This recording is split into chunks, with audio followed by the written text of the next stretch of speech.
قبس من كتاب.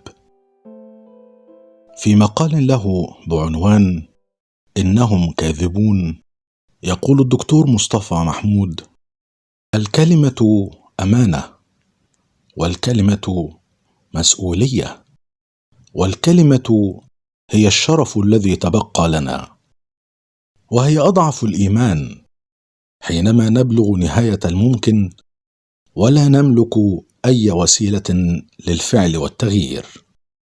يقول ربنا سبحانه وتعالى: بسم الله الرحمن الرحيم: يا أيها الذين آمنوا اتقوا الله وقولوا قولا سديدا يصلح لكم أعمالكم ويغفر لكم ذنوبكم، ومن يطع الله ورسوله فقد فاز فوزا عظيما. صدق الله العظيم. وعد إلهي بالفوز العظيم رهنه الله سبحانه وتعالى بصدق الكلمة.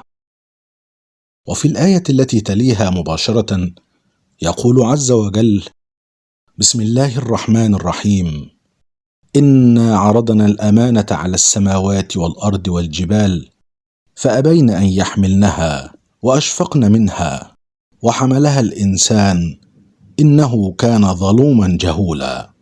صدق الله العظيم. مما يدل على أن الأمانة المذكورة في الآية هي أمانة الكلمة والقول السديد والعقل الرشيد الذي لا يباع ولا يشترى، وأن الكلمة هي المسؤولية الأولى التي سوف نحاسب عليها ونثاب عليها ونعاقب عليها، لأنها أضعف الإيمان وأقل الحيلة حينما تغلق في وجوهنا الأبواب وتنقطع الأسباب.